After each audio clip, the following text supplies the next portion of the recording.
Good morning student. ये physical chemistry का kinetic theory of gas है। इसमें हम लोग पढ़ेंगे postulate of kinetic gas theory.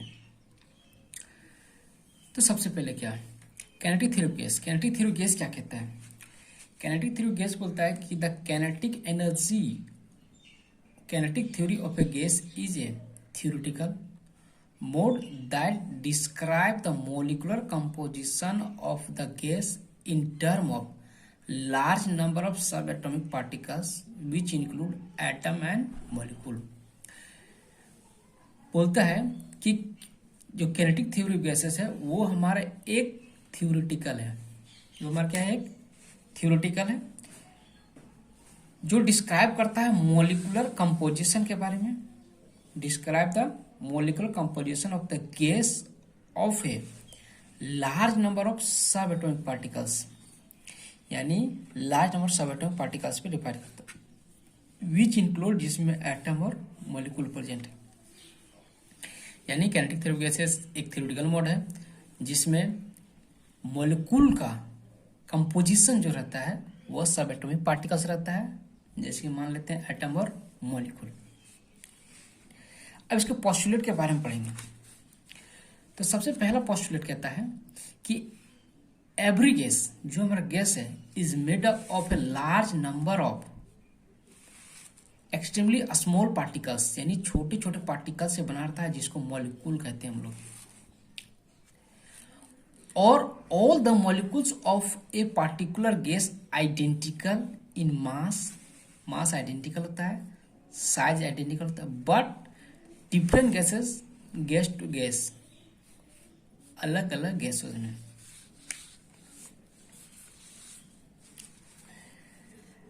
दूसरा पॉइंट है the molecule of a gas is separated from each other. Molecules किसी भी क्यूब में इस तरह सेपरेट रहता है जिसमें बाय द लार्ज डिस्टेंस बड़ा होना चाहिए, so that the actual volume of the molecule is negligible as compared to that of total volume। अगर मान लेते हैं ये हमारा टोटल वॉल्यूम हो गया, ठीक है, ये हमारा टोटल वॉल्यूम हो गया। अब इस टोटल वॉल्यूम का जो डिस्टेंस होता है इतना लार्ज होता है कि इसका जो वॉल्यूम रहता है वो एक निग्लिजिबल रहता है। जैसे कि मान लेते हैं ये एक वॉल्यूम है, वॉल्यूम का क्यूब, ठीक है, इसमें से बी पार्टिकल्स हम एक कंसिडर किए। अगर इस टोटल वॉल्यूम में बी का पार्टिकल्स प्रेजेंट है, टोटल वॉल्यूम में बी को हम निकाल देते हैं बाहर, तो वॉल्यूम इतना डिस्टेंस में रहता है कि इसका जो निग्लिजिबल भी माइनस भी जो होता है वो निग्लिजिबल हो जाता है, ठीक है। अगला है the molecule are separated in a such way, the molecules are separated in a such way that the distance between the two molecules are large.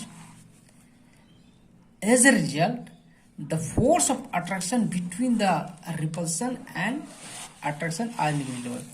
कहने का मतलब दो मॉलिक्यूल इस तरह आपस में रहते हैं कि दोनों का डिस्टेंस बहुत बड़ा ज़्यादा होता है, जिसका नतीजा ये होता है कि दोनों में फोर्स ऑफ अट्रैक्शन और फोर्स ऑफ रिपल्शन निग्लिजिबल का काम करता है। अगला है 6 the molecule suppose to be moving continuously different direction. जब मॉलिक्यूल, क्योंकि गैसियस पार्टिकल्स का जो डिस्टेंस रहता है वो वेरी फार रहता है, तो मॉलिक्यूल क्या करता है आपस में मूविंग करता रहता है डिफरेंट डायरेक्शन, उसका कोई भी डायरेक्शन नहीं रहता है, विथ डिफरेंट वेलोसिटी, उसका वेलोसिटी भी डिफरेंट होता है।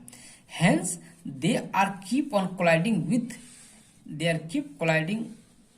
with one another called molecular collision। उसे हम लोग molecular collision कहते हैं। as well as the wall of the containing vessel, यानी ये जो मॉलिक्यूल क्या कहता है इसका वेलोसिटी अलग है, इसका वेलोसिटी अलग है, इसका वेलोसिटी अलग है, इसका वेलोसिटी अलग है। अलग होने के कारण ये क्या करता है मॉलिक्यूल्स आपस में कोलाइडिंग करते हैं with different velocity with different direction. इस कोलिजन को बोला जाता है हम लोग molecular collision of the wall, molecular collision or vertical collision। 6 the pressure exerted on the wall of the containing vessels is due to bombardment of molecule on the wall of the containing। Obviously बात है, अगर एक molecules आपस में क्या करेंगे, moving करेंगे तो ये क्या करेंगे, वॉल से टकराएंगे, बम्बार्डिंग करेंगे। जब टकराएंगे तो इसमें क्या होगा, प्रेशर का एक्सर्टेड होगा, यानी प्रेशर डेवलप होगा। जब प्रेशर डेवलप होगा, प्रेशर डेवलप होता है इस पूरे के अंदर। 6 पॉइंट क्या कहता है, since the molecules are moving with a different velocity, हम लोग जानते हैं कि मॉलिक्यूल्स एक दूसरे में जब मूविंग करता है उसका वेलोसिटी डिफरेंट होता है। दे पास डिफरेंट करने की एनर्जी, अब जब कोई मॉलिक्यूल डिफरेंट वेलोसिटी के साथ मूव करेगा तो उसका काइनेटिक एनर्जी भी डिफरेंट होगा। However the average kinetic energy of the molecule is directly proportional to the temperature, यानी कि जो मॉलिक्यूल्स का काइनेटिक एनर्जी है वो डिपेंड करता है किस पे, टेम्परेचर पे। यानी कि जो काइनेटिक एनर्जी ऑफ मॉलिक्यूल है, काइनेटिक एनर्जी ऑफ मॉलिक्यूल है वो डायरेक्टली प्रोपोर्शनल होता है टेम्परेचर का।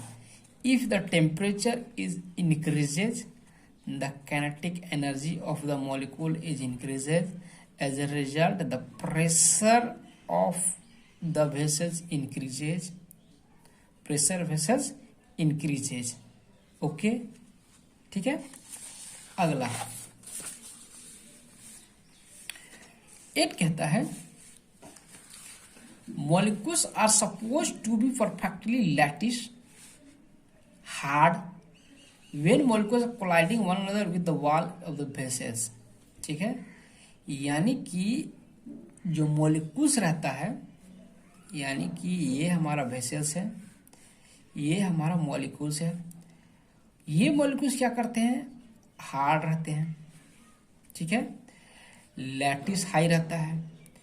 इसलिए कोई भी जब ये मॉलिक्यूल आपस में टकराएंगे तो कोई भी एनर्जी का लॉस नहीं होता है, ठीक है, एक दूसरे के साथ नहीं होता, या फिर वाल्स के टकराने पर भी, ठीक।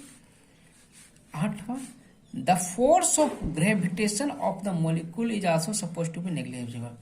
मान लेते हैं ये है तो इसका जो फोर्स लगता है mg वो नेग्लिजिबल, इस फोर्स का लगेगा mg का नेग्लिजिबल। तो ये हमारा पोस्टुलेट था काइनेटिक थ्योरी का, ठीक है। Thank you.